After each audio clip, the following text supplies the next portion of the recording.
If you were going to pick a place to be introduced to a 1929 Hamilton metal plane on floats, the most appropriate place would seem to be Kenmore Air on the northern tip of Seattle's Lake Washington. Their fleet of beavers and otters, that just seems to set the mood perfectly.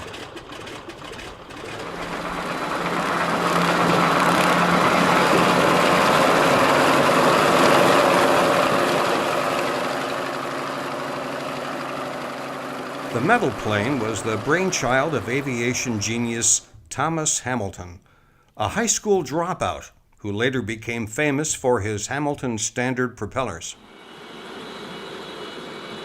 The gentleman on the wing checking the fuel load is Howard Wright, proud owner of this, the only flyable metal plane in the world. He was particularly attracted to the Hamilton because of its unique historical significance. Its history on floats is what attracted me to the airplane. I'm a float plane pilot first and foremost, and its uniqueness and rareness is why I was interested in acquiring the airplane.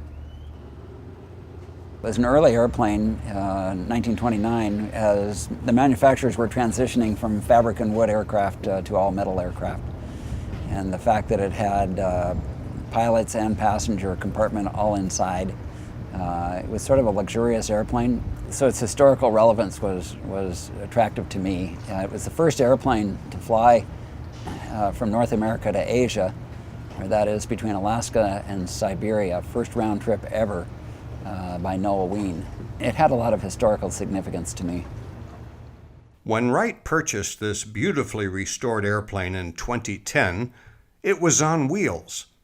But being an avid seaplane pilot, he wanted also to fly the airplane on floats. This led to an exhaustive search for a pair of very rare floats.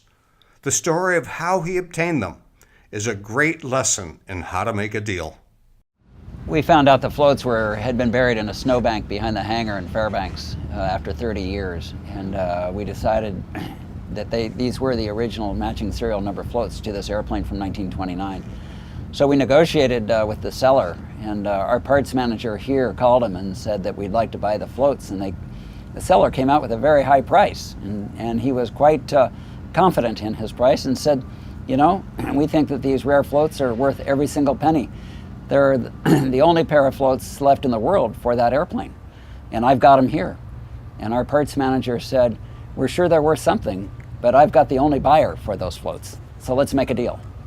They did.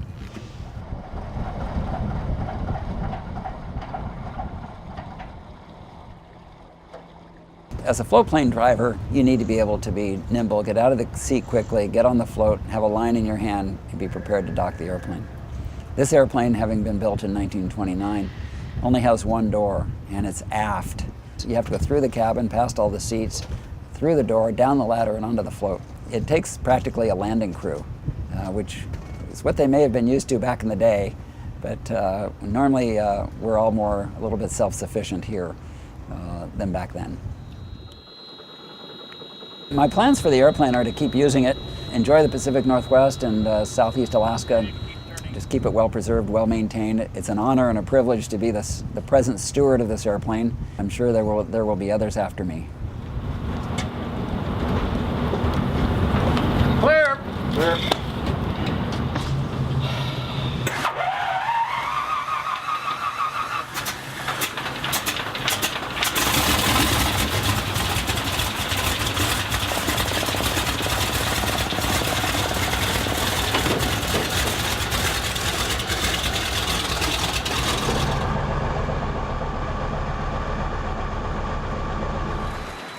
When headed into the wind and ready for takeoff, you hold the elevator fully aft while advancing the throttle to 1900 RPM and 32 inches.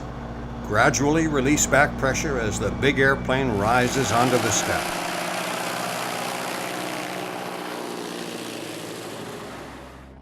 The Hamilton lifts off at 70 miles an hour and climbs out at 80. There is nothing graceful about this large, rugged workhorse, and it seems more demanding than other large singles of its era, and it's not particularly responsive to the controls. especially in roll. Frequent and substantial aileron input is needed to keep the airplane on an even keel. Leading turns with rudder seems to help keep the ball centered. While looking over and between 3 of the radial engine's 9 cylinders, you make the approach at 80 miles an hour, and the Hamilton slides onto the water at 65. Ah, the joy of flying a seaplane. Barry Schiff, AOPA Live.